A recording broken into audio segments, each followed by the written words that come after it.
Hello, Need to Know today leaves the field of high policy and looks at something that affects every single teacher every working day, the school workforce reforms. How is the workforce agreement working? Are all teachers getting their PPA time? Today we're talking to my namesake, but no relation, Stephen Baker, Director of Remodelling from the Training and Development Agency. There's an annual survey, covers about 2,000 teachers, and it's shown us that over the past 4 years, the numbers of primary school teachers, for example, who are saying that what they do in the classroom is really what they've been trained to do, has increased by 25%. For secondary teachers, it's increased by 45%. So we have got some good news there. We will hear from a cross-section of staff at one school about their working entitlements. Since workforce reform has started over the last 4 years, without a shadow of a doubt, the situation for teachers has improved quite markedly. I find that very hard. I find it hard to understand how anybody negotiating a workforce agreement ever thought that was going to be a fair arrangement. And we'll be hearing from some of the teaching unions. What we think is important is the entitlement of children to be taught by qualified teachers and the entitlement of teachers to have sufficient time to be able to do the job properly. Where I would like to see push is on the workload of head teachers. That has grown exponentially, and the Secretary of State appears to be entirely silent about that. But first, let's go back to January 2003 when Raising Standards and Tackling Workload, a national agreement, was signed by school workforce unions, local government employers and the government. So, Stephen, just tell us really, what were the overall aims when we started out on this journey for workforce agreement? Well, the aims are enshrined in the title, raising standards and tackling workload. But it's also about improving the professionalisation of teachers, having teachers focus more on their core skills, having teachers freed to teach.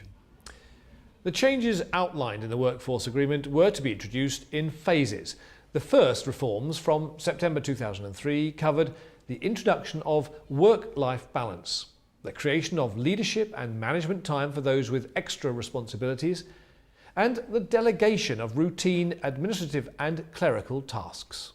It was about getting teachers and head teachers to focus on their core responsibilities for teaching and learning. And it was about creating capacity and stripping away from them tasks that actually didn't need the skills and abilities of qualified teachers.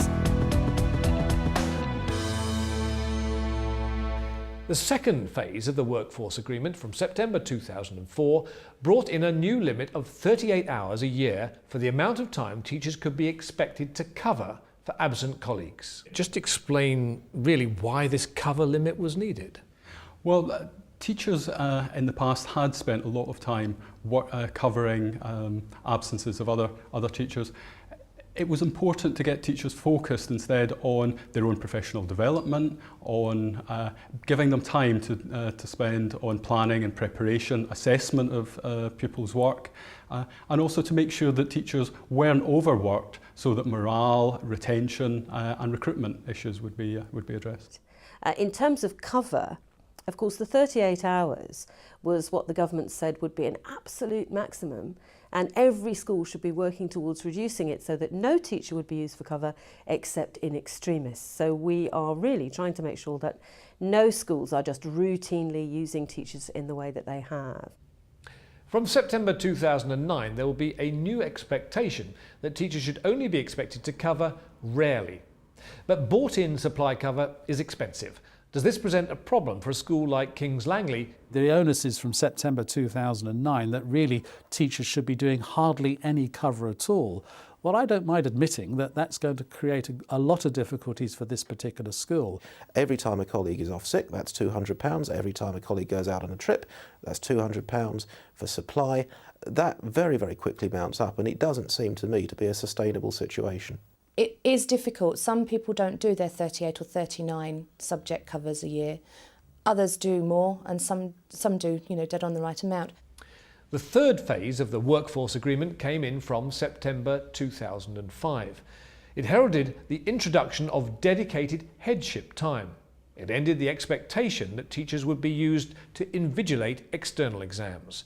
And it brought in guaranteed time for planning, preparation and assessment. So, Stephen, PPA time, is it just about reducing teachers' workload and their hours? No, it's really about improving quality of teaching.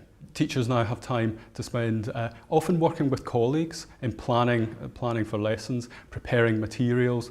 They're also able to spend more time looking at the individual progress of pupils through assessment, and they can plan that into their teaching. So it's not just about tackling workload, it is about raising standards and improving the quality of teaching. What's the view of Chris Keats about PPA time? In all but 13 schools in the whole country, PPA time was put in place. What's happened subsequently is that some of that time's been eroded away, and that's the problem we're facing at the moment. It hasn't been given the priority and status in the timetable in some schools that it should have been. One of the things about PPA time is that we are prepared to accept that it's a step in the right direction, but NUT policy for a long time has been that teachers need 20% release from their classroom duties. But what if a head and governing body fail to provide the minimum of 10% PPA time or demand excessive cover from their staff? My understanding about PPA time is it is statutory anyway, and what I get from our members is that they are bending over backwards to make sure that teachers have that entitlement, and also that they don't have to do photocopying and mounting work on walls and things like that. Recently, the school secretary, Ed Balls, promised to take a tougher line on schools that fail to offer the minimum PPA time. With PPA, I think that it should be the power of law that is brought in to enforce the fact that we have our PPA time just for our PPA staff. I think on occasions, when you have a statutory requirement, it removes professional flexibility. It is incredibly important that we do get our PPA time, because otherwise we are taking work home in the evenings and at weekends. My personal view, I'm quite opposed to legislation that reduces flexibility in the whole, within the working environment. I think the mindset for teaching is that the job's got to be done. Do the teaching unions think the big stick of the law is really necessary to ensure PPA time is delivered? PPA time and in fact all the provisions of the National Agreement are statutory. They're in teachers' conditions of service. What Ed Balls has done is seeking to enforce those provisions in schools. What I'm getting from my colleagues is that they're losing some of their leadership and management time so that teachers in their school have their PPA time, which is the reverse of what the Secretary of State appears to think. Now, if you've got your head around the phrase workforce agreement, I'm afraid there's another of these rather abstract terms that you need to understand as well. It is remodelling.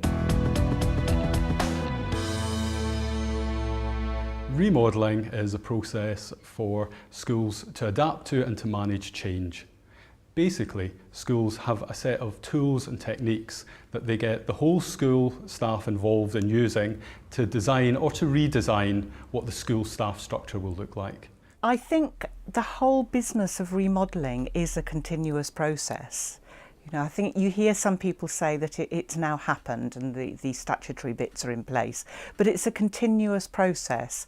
I think the workforce reforms were a great opportunity for us to revisit the structure and the way we work in the school, and we really grasped that opportunity. We're going to, by agreement, and I think... The restructuring really took the form of creating learning areas rather than departments, and so we were able to have slightly more multidisciplinary teams than we had before, and I think it gave us the opportunity to look at the support that teachers had. One of the things that hasn't really worked in terms of the remodelling agenda is just the sheer number of hours that teachers are working. So let's hear what remodelling means in practice for one head teacher. I can't quite remember the genesis of workforce reform and remodelling. Its principle is absolutely sound. Let's give teachers more time to focus on teaching and learning and develop paraprofessional roles for other things. But the way in which these changes are then policed by people being employed on behalf of DCSF to look termly at whether the local authorities are making good progress on workforce reform or extended schools agenda, and tick box returns to police all these very good ideas in a completely ridiculous way is such a waste of scarce national resources, and it'd be much better put into frontline work to get better joined up services, for example. Alongside all the changes under the workforce agreement, schools also have to follow the recently revised arrangements about performance management, which cover the assessment of the overall job being done by a teacher or head. Performance management is a formal framework that allows teachers and head teachers to be able to plan their career development, to be able to progress, and also to be able to identify the types of professional development that they need in order to improve their skills and to help them in the task of teaching and learning. Now, there have been some recently revised arrangements on performance management. Can you just tell us what they amount to? What they amount to is an entitlement for teachers to have performance management arrangements, an entitlement for objectives to be set and agreed, and also crucially an entitlement to the support and the development that would be needed in order to meet those objectives. Of course, it is easy enough to lay down the entitlement to performance management, but in reality, how high does it figure on head teachers' day-to-day agendas, especially at primary level, where staff resources can be limited?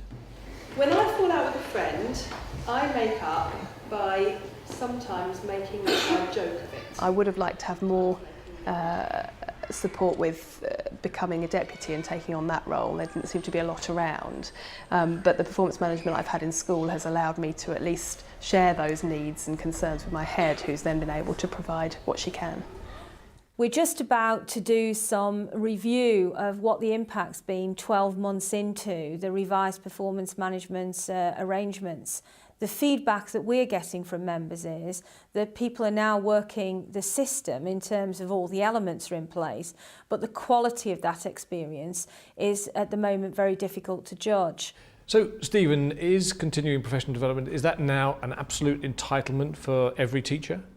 Every teacher has an entitlement to CPD. What's more important, in a sense, is making sure that that CPD is quality. And what do the unions think of the importance of the entitlement of CPD for their members? I don't think we're anywhere near getting to the point where people even recognise that CPD should be an entitlement for staff and that it actually makes the most essential contribution to raising standards. Teaching is, for most people who enter the profession, a lifelong commitment. So it's perfectly obvious that people will need to upskill themselves or reskill themselves or, change the things that they know over a period of time. So it's very important that teachers have access to high quality professional development. Well, that's it for this edition of Need to Know on Teachers' Working Lives. My thanks to Stephen Baker and everyone else who's contributed to this programme. For more detail on working entitlements, go to our Teachers TV website at www.teachers.tv. And now I'm off for a bit of work-life balance of my own. Goodbye.